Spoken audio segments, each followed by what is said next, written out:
What do you say, everybody? Welcome to Monday Night Quarterback. I'm Mick Gillispie with Trey Yanity, Chris Daughtry in the house tonight, and it's great to have you guys here. Going into a holiday week. Like and subscribe, hit the thumbs up as we talk Alabama and Alabama football. Going to get into a little bit of Alabama hoops tonight. Hope all of you guys that are out there right now enjoying the school break because school's out, if you didn't know that. And like and subscribe, hit the thumbs up as we talk to you tonight. What's up, Trey? What's going on, Mick? Great to be on Monday Night Quarterback. Really just love getting to talk during this time of the year. We've had the Heisman behind us now, just really locking in on this playoff. Like you said, we got some hoops talk tonight. Big signing day, this past Wednesday through Friday. So a lot to talk about. Excited to talk about it. Guys, get in the comments. Want to hear your thoughts. And I must say this as we get into the show tonight. We never wrapped up our score prediction bracket. So at some point, we hope to do that. Maybe we'll get a score prediction coming up this Wednesday or at some point in the future. But I wanted to put that out there because I don't know if we're going to be on until the next time that we have a score prediction. But doing great tonight. How are you doing? Want to hear about your week, how you thought about these commitments and everything else, these signees, a lot going on, maybe some transfers as well. But, how you doing this week, Mick? Look, I'm doing great. Before we do anything else, let me throw this on the screen for everyone out there and remind you that Monday Night Quarterback is brought to you by Westgate Luxury Condominiums right there next to Bryant-Denny Stadium, just 200 steps away from where Alabama does all their homework on the football field. You're talking about a legacy of tradition and Alabama football right next to it, unparalleled luxury and style. Wolf and Sub-Zero equipped kitchens, open spacious floor plans, oversized balconies, 1 to 5 bedroom condominiums that range from 900 to 3,000 square feet. And I'm telling you, they are fantastic. That's where we did our post-game show. And I loved being there. Chris loved being there. Trey loved being there. The hospitality was great at the Skygate Club. I had a couple people come up to me and say that it was the best tailgating that they ever had, being up there and just being able to walk down and go to the game, So fantastic. Jillian and the entire crew there just treat you so well. They do. I mean, how about the buffets? I was going to say, it might be the best living situation in town. It might be the best eating situation in Tuscaloosa as well. Unbelievable spreads throughout the season. And like you said, Mick, shout out to Jillian, our entire crew over there at Westgate, because they do an unbelievable job. I mean, I'm going to miss it. We're going to be kind of on the road these next 2 games here, getting this thing covered. But it's sad we're not going to be able to be back at Westgate this season. WestgateAL.com for more information. So loved it. I agree with you. All right, let's get into things a little bit, Trey. Alabama, since we last talked, depending on what publication you look at, on signing day, on Rivals, that's who we are, right? Number 1 recruiting class. So it was Alabama, Texas A&M, depending on what service you looked at. Georgia was a close third, and they blew the rest of the pack out. But another strong finish for Nick Saban, who seems to do this every single year. It's just amazing at this point that in 2021, 10 plus years into his tenure now, with technology and the way recruiting is changing and everything else, and even through this crazy COVID period where, kids really made a lot of different decisions, he's still able to put in a top 3 class. Number 1 on Rivals, consensus top 2 on every other website. And the fact that you're able to bring in your running back of the future, your quarterback of the future, absolutely load up on defense, on the line, at cornerback, everywhere on the field. It's amazing to think that the dude is 70 years old and, he's still not even slowing down a little bit. I think that at this point, we're maybe looking at 10 more years of Nick Saban with the way that he's continuing to recruit because, so much of the college game nowadays is getting the right athletes. Alabama, once they get to Tuscaloosa, I think they put them into the perfect weightlifting program, the perfect diet, everything else like that. It's about getting the athletes nowadays. And, with an unbelievable coach in Lincoln Riley now in Los Angeles there at USC, and Steve Sarkisian at Texas, Billy Napier at Florida, Mario Cristobal in Miami, it might be a little bit harder to recruit moving forward. I thought this year would be a really telling sign, of kind of the direction that we're going in. Obviously, Mario Cristobal stealing a recruit away from Alabama, and Skinner there at the last minute on Friday. That makes you worry about the future a little bit, but you still feel really comfortable with the way that Alabama went to IMG Academy, got some big-time players there, went into Texas, got some big-time players, still dominated Louisiana, went out to California, and didn't have quite the same success, but, still found success there. I know Alabama fans really wanted Damani Jackson. Didn't get him. That's okay. There's still unbelievable talent on this defensive, recruiting class, signing class now here. And on the other side of the ball too, you feel so great about Ty Simpson, Emmanuel Henderson, Kobe Prentice, some of these tools we're going to see in the future. Unbelievably fun to cover with Bone throughout the fall here. And, I know he took a big breath in and out after signing day on Wednesday there, but really great day for Alabama.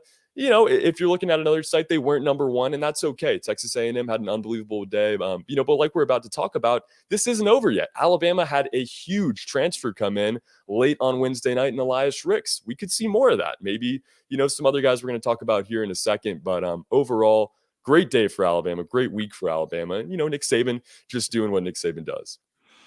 Yeah, and that's what I was going to get into. I mean, they lose Skinner to Miami, but it's not a major loss for Alabama. They had a great signing class of, other tight ends. And there you see Elijah Brown, one of those big-time tight end recruits.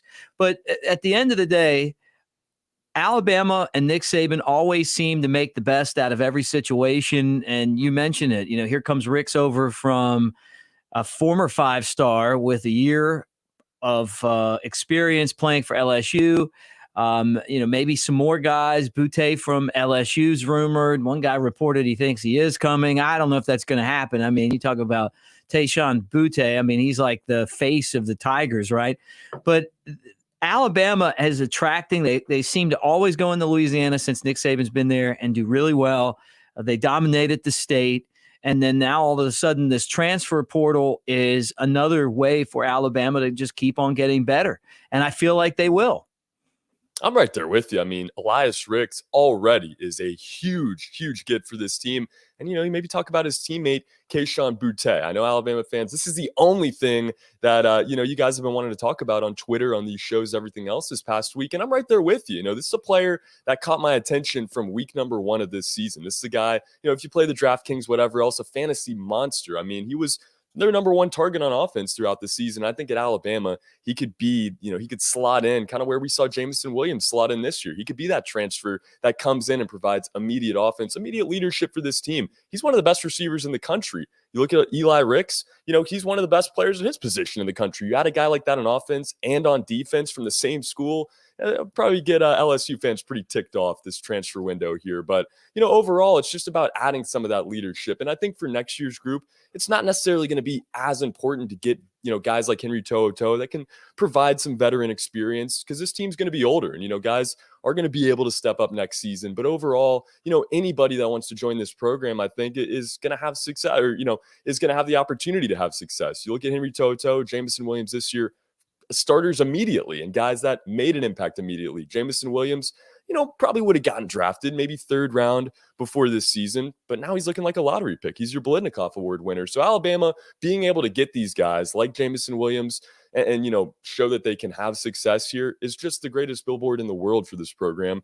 And the fact that, Tayshaun Butte lost his head coach this year, has his teammate Ricks coming over to, to Tuscaloosa. That's a pretty good advertisement there as well to get the receiver. But overall, whatever you can get. Jahmyr Gibbs has been another big name that we've talked about a lot.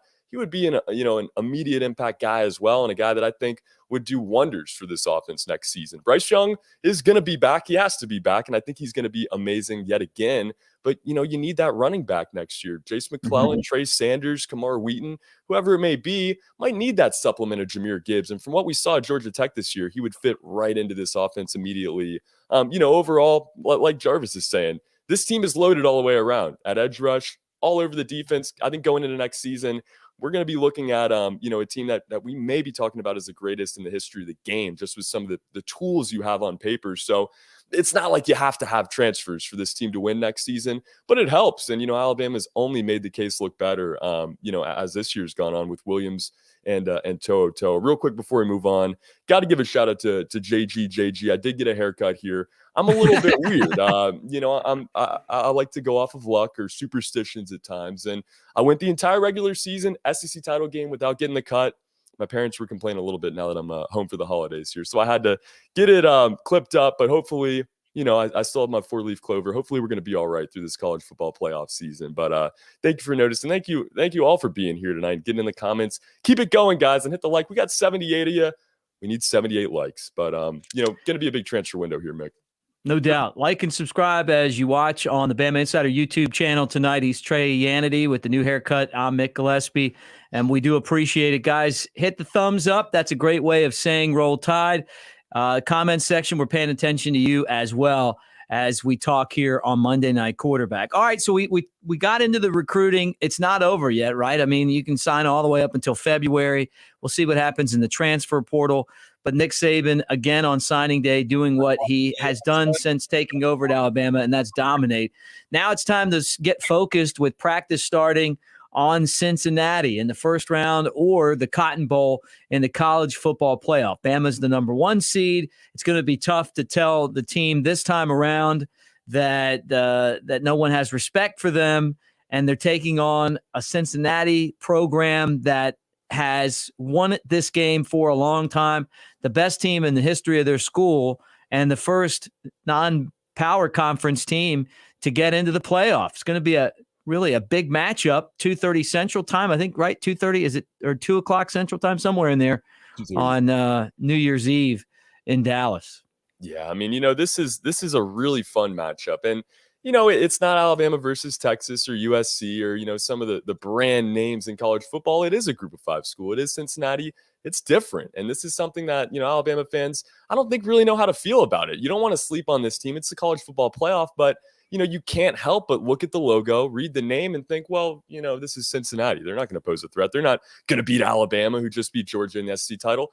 I'm here to tell you, there's a chance, guys. Jerome Ford has been an elite running back. Desmond Ridder has been a great quarterback. Luke Fickell is an amazing coach, and you guys know all of this. We've talked about it in circles these last couple of weeks, but I think as we get closer to this game, and we start to think about some of these matchups a little bit more, I don't want to just write this one off. And I know Nick Saban, Alabama football, never even considered, looking past this game and buying into the rat poison. They've taken this just as seriously as Georgia in every other game. But, as we watch this game, I don't think we have to sit there and think, well, why is Alabama not up 3 touchdowns yet? Why is Alabama not, sacked Desmond Ridder 10 times to this point?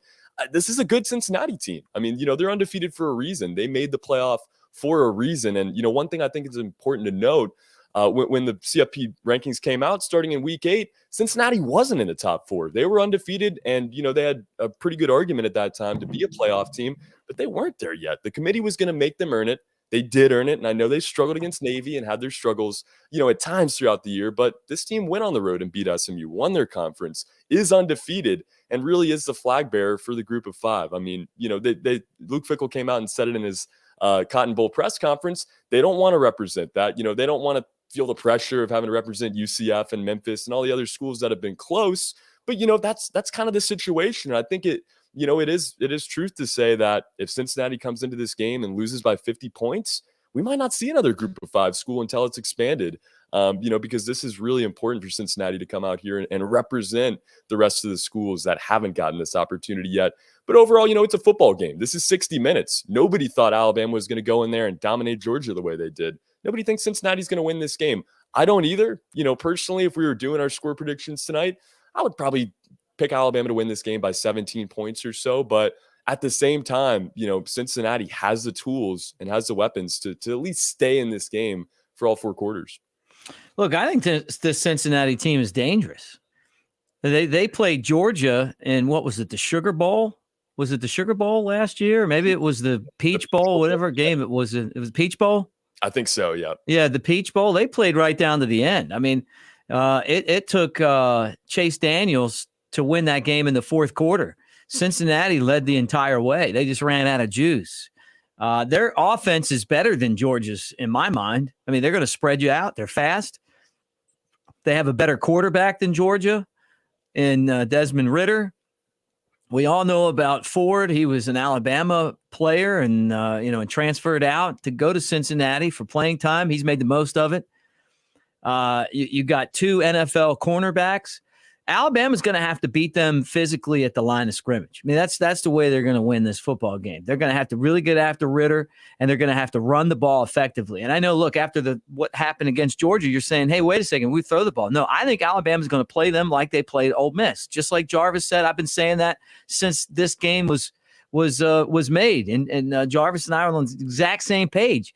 I just think Alabama is just physically going to have to go straight ahead. Brian Robinson should be healthy by then. Maybe Trey Sanders will be healthy by then. Who knows? Maybe Alabama will get somebody else back and help that running game. But I think that Alabama needs to physically beat them at the line of scrimmage. The other part of this game is I would love to see Alabama get ahead. I think it would be hard for Cincinnati to come from behind. I think the Cincinnati formula would be they get ahead of Alabama and try to force it into a game like we saw in 2008 in the Sugar Bowl against Utah, where Alabama never really could get going. Part of that was that Andre Smith left early for whatever reason, and now we see that happen all the time. I mean, think about it. He left because of improper benefits or whatever the deal was, right? Now everybody opts out. So the best part, Trey, about playing in one of these games is that when you're playing for the college football championship, you don't opt out. As a matter of fact, George Pickens, a great receiver who's been injured for Georgia, has kind of come back a little bit at a time. He's ready to go because you're playing for everything. So really only 4 teams now go into this game really with that motivation of being able to play for the ultimate prize. And I think that definitely helps Alabama. Not that we've really seen a rash of opt-outs, but I just feel like everyone's focused. They know what they're at Alabama to do, and that's win championships, and they got an opportunity to get there again. They do. And, to expand on that even a little bit more, I mean, think about how much this playoff means now compared to, the BCS bowl games were awesome and people really cared about them. But think about how much this means. You have guys like Jalen Waddle, who were, no doubt first-round picks, maybe no doubt top 10 picks at certain times throughout last season, go down with injuries like an ACL and fight, do everything they can just to get 2 touches, 2 minutes in a playoff game or a national title game. It's everything to these guys. I mean, winning a college football national championship is something that, a lot of players come to Alabama to do. I think nowadays, the number one reason players are coming to Alabama is to get the experience that they need to get to the NFL, be a part of this system, and, learn from guys that have done it before and gotten to the NFL. But, ultimately, when you come to Alabama, you understand that there's, probably a coin flip chance we're in the playoff every year. More than that, if you look at the statistics, and there's a coin flip chance we win the whole thing. So for Alabama not to do that, it almost at this point feels like it's wrong. I mean, this team, since the playoff has started, really look at the last 12 years, they've won 6 of the titles. That's half. They won 5 out of 9, from 2009 to 2017. So, to think that this team, didn't have Jalen Waddle last year, and to see him fight back just to be a part of it, it's really crazy. And, the college football playoff in general has just changed the entire landscape of this thing. I don't want to get too far down a tangent here, but, I kind of want your thoughts on the rest of the bowl games this year, because I feel like there's some better matchups. We see the Utah, Ohio State, and some fun matchups like that. But it just seems like, these kids, a lot of players, a lot of fans don't really care at all if your team's not in the college football playoff anymore.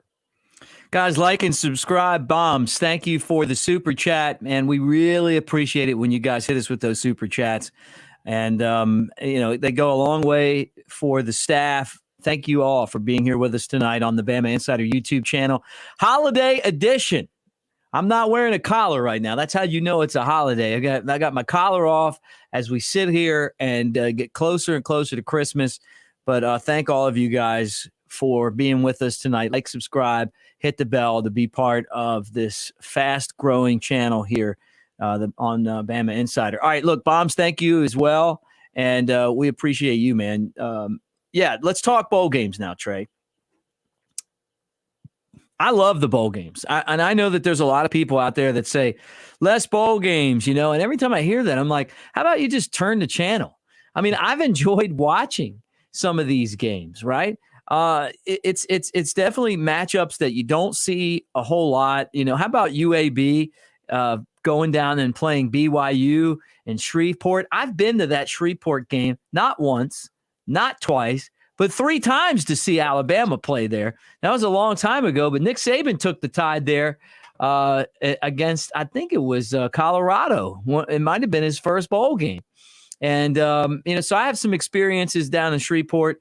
UAB beating BYU was a surprise to me, but I've enjoyed watching them. I was watching one before the show came on. I think they're great. As far as some of the other matchups, I'm excited about the Georgia Michigan game, because I really think that you're going to see how good the SEC is. I feel like people are overrating Michigan and underrating Georgia after one loss. Georgia is a dominant football team, and Georgia is not going to get spread out. There's not a Heisman Trophy winning quarterback at Michigan.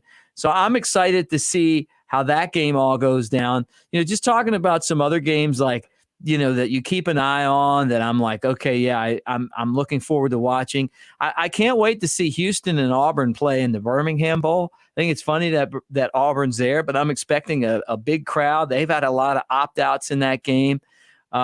Mississippi State against Texas Tech. This one to me is really intriguing because Texas Tech owes Mike Leach a bunch of money from when they fired him, right, as their head coach. Like, I think when they put that Liberty Bowl matchup together, they were like, there's a little bit of extra juice in this one because of that, right? Maryland's from Maryland, so Maryland, Virginia Tech ought to be a fun game. They used to be in the ACC together.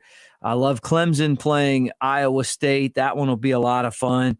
How about Tennessee staying in state to play Purdue in the Music City Bowl? That's a fun matchup.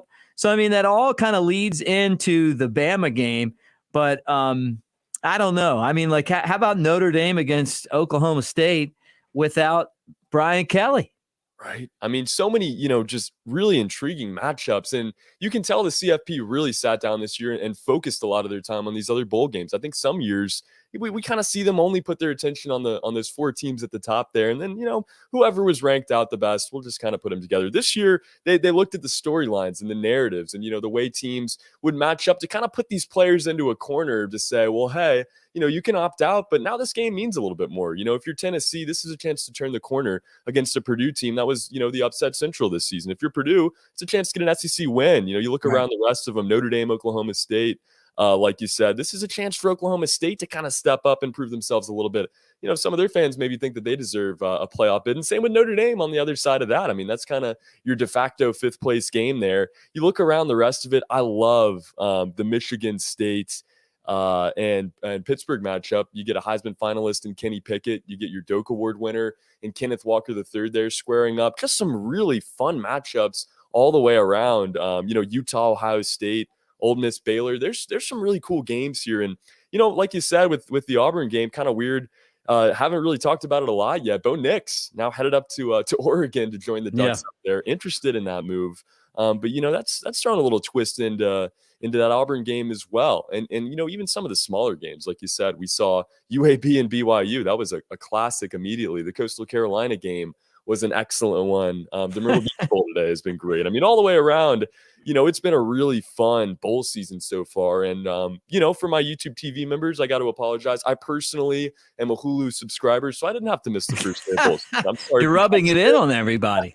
No, I just, I have some pride for my subscription service. And I know some people had to miss out on that day, number one. But you shouldn't miss the rest of it because this is an unbelievable bowl slate. I love Kentucky, Iowa. That's another really fun matchup. Arkansas and Penn State. They just, they really took their time this year. And I think that's important because, like I said, until we have 8, maybe even then we don't see this, but people do not care about these games anymore. If you're not in your conference title game, you're not going to make the college football playoff. People just kind of move on to maybe the NBA or to the NFL or to something else at this point in the year because they've lost a lot of their value. But I think with the matchups this season, we're getting that back, hopefully. And, a lot of fun games to watch these next couple of weeks.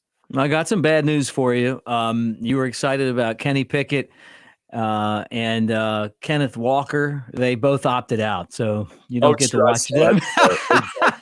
Bad news there. I see Beans is on here. He's letting you know that too. Yeah, look, I get that as well. Like, that's what I'm saying. When Nick Saban made the comment about making this playoff, right now it's 4 teams, they want to expand it to 12. He said that what you're doing is you're going to diminish the bowl season, right? And that's kind of what's happened with a lot of the marquee players. Like you're talking about 2 guys. I saw Kenny Pickett play. I went to the Tennessee-Pittsburgh game, and he's good. It would have been nice to see what him and Walker would have done, but they're going to the NFL.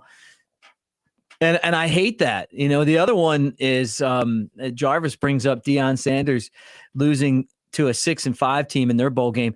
This is the thing, Coach Prime. And I told you guys, I was a big Deion fan. I played cornerback some. I always wanted to high step and do I love Deion, and he got the most prized recruit in signing.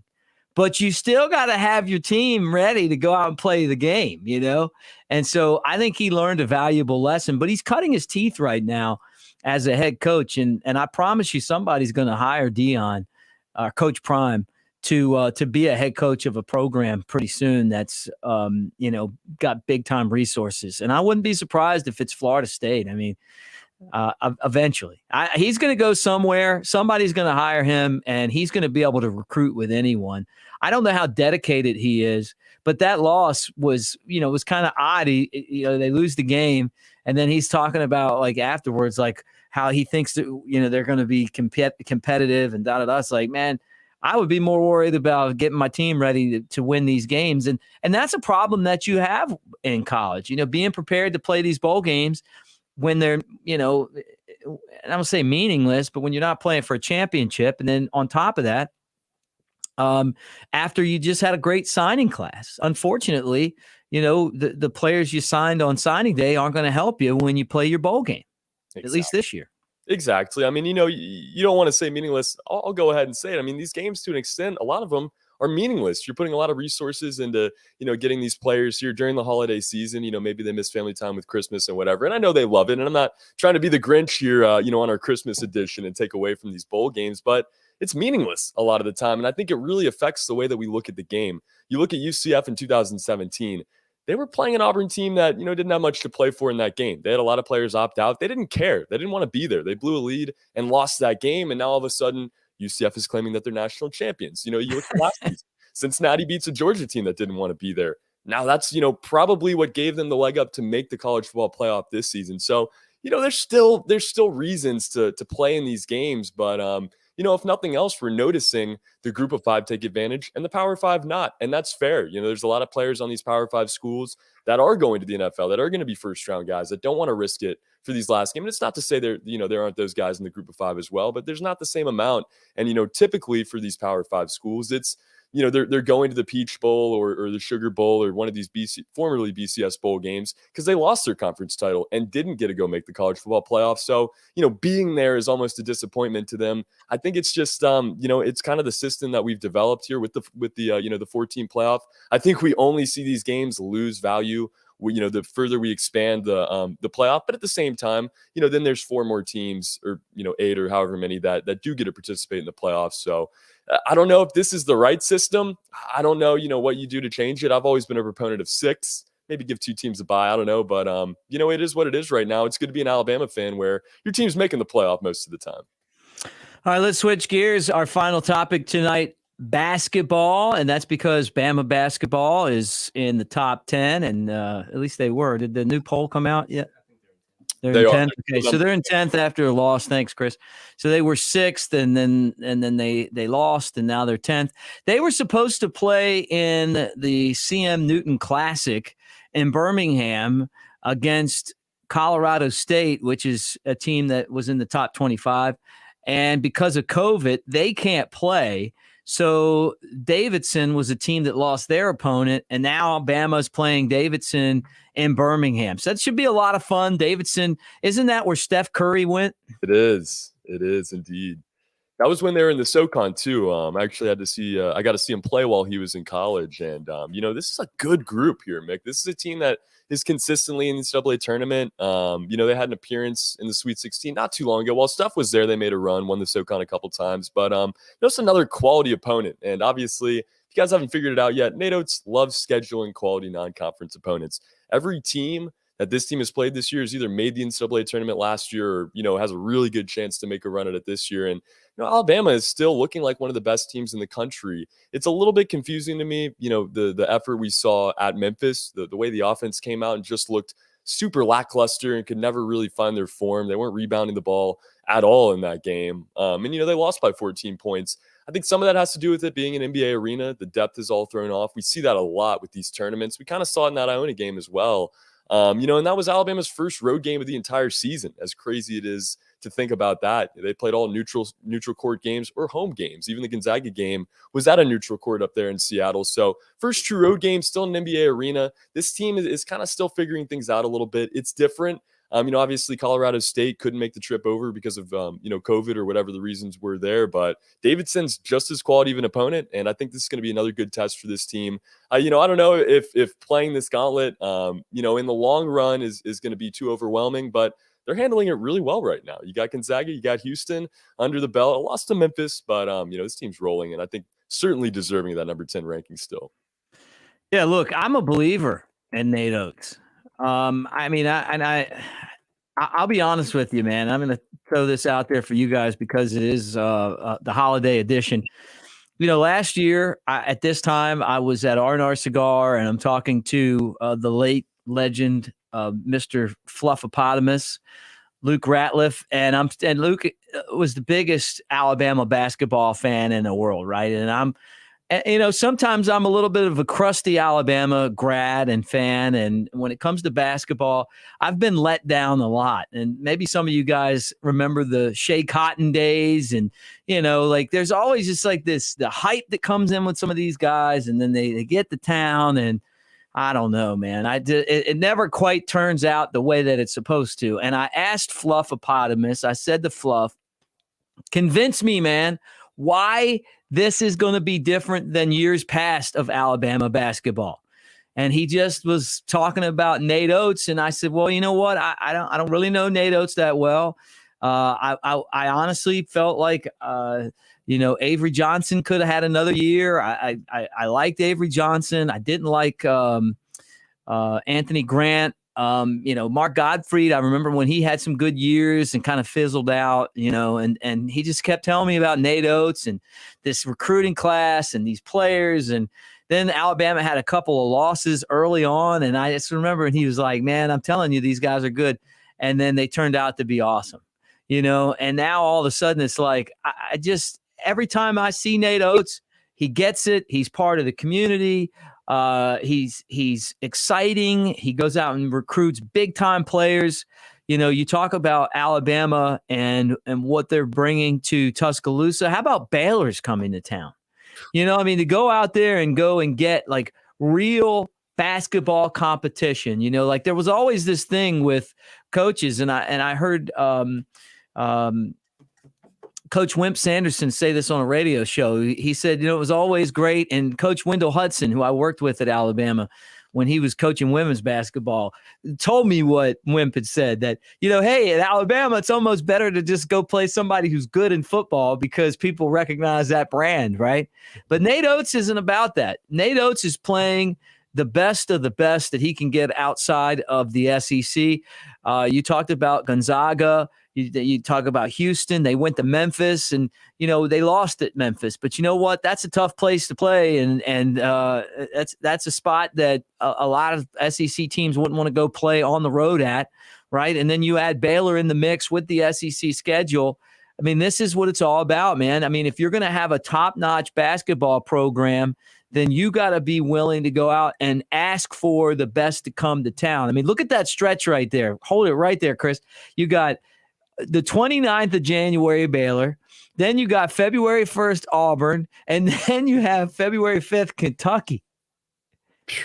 That is a stretch. And, it's just like, Chris, if you don't mind scrolling up to the top of that for me, if you just start from the jump here, Louisiana Tech made the NCAA tournament last year. South Dakota State made the NCAA tournament last year. South Alabama didn't. Oakland did. Iona did. Drake did. Miami was a game that they had slotted in there after, results. So that one doesn't really count in my opinion. Gonzaga, obviously, in the Final Four. Houston in the Final Four. Memphis is going to make the tournament this year. Davidson made the tournament last year. Tennessee, Florida, Missouri, Auburn, and, just keep going down the list. This is the hardest schedule in basketball far and away. And, I didn't even mention Baylor, who won the national title last year, right there in the middle of all of it. You open up the SEC with Tennessee, probably the second best team, third best team in the league this year. You have Kentucky, early on in this SEC schedule. You have Florida, who got into the top 15 this year. You have Auburn, who's been in the top 25 this year. You get a little break with Missouri there. LSU now climbing into the top 15. Georgia beat Memphis, that Alabama lost to, earlier in the season as well. This is a gauntlet, and I think it does speak volumes about the SEC. You look at last week's poll. I need to do the count on this week's poll, but last week's poll, 7 schools represented from the SEC. The next closest was 4, and it wasn't even, the ACC. So a different kind of year. The SEC is taking a huge step forward, and, it's going to be, I think, good in the long run for Alabama, but there is just no schedule that I've ever seen look like this one, and I think, it's good for the team. And what I love about Nate Oates too, some coaches that try to make these really hard schedules, we'll get in the post-game press conference. It kind of sound okay with the loss, be like, well, we lost, but it was Gonzaga. We learned a lot. We played a really good team. We lost the game. Or, a coach or somebody will ask in the press conference, was this a good loss? You guys played hard, whatever. He's the kind of guy that says, no, there's never a good loss. We need to win. I mean, this is what it's all about. We're playing these teams because we think we can beat them, not just because we're trying to get better and play them. We think we can beat them. And so far they've done that. And, I think the sky's the limit. We'll see if this team's 1 seed material. Last year, they kind of got the snub, but, certainly on pace to this point. I love what Nate Oates brings to the table. And I think that this ride is going to be a lot of fun to be on. Who knows what long-term things look like. And I mean, is he going to be coaching at Alabama like Nick Saban for 12 or 15 or 20 years? I don't know. But while he's here, I'm going to enjoy it because I think he's the best basketball coach that Alabama's had. Oh, yeah. I'm right there with you 100%. And just look at the recruiting classes too. It's already been pretty unbelievable. All right. Well, look, anything that you want to get into before we wrap up shop tonight? That's about it for Monday Night Quarterback, Trey. Yeah, guys, get some eggnog. Get the cookies ready for Santa Claus this Saturday. Hopefully, we can get on here and talk before then, and get our score prediction bracket figured out at some point. We do have some prizes we got to give away, but enjoy the holiday, guys. This is the time to be with your family. Celebrate Alabama football as they get ready for their college football playoff game. But just appreciate the little things. It's that time of the year. I won't get too soft here with it at the end, but happy holidays, guys. Merry Christmas. Happy New Year. Excited, for our next couple weeks here at Bama Insider.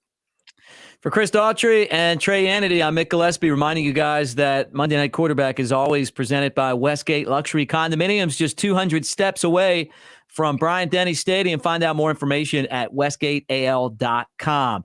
Thanks for watching, and we will talk to you soon. Take your time and check out everything that we got going on here on the Bama Insider YouTube channel. And don't forget, too, that we're going to roll right into the Cotton Bowl with great coverage, and we'll hear from Nick Saban, and we got all those videos coming for you. So make sure you like, subscribe, and hit the thumbs up. If I don't talk to you before then, Merry Christmas, everybody.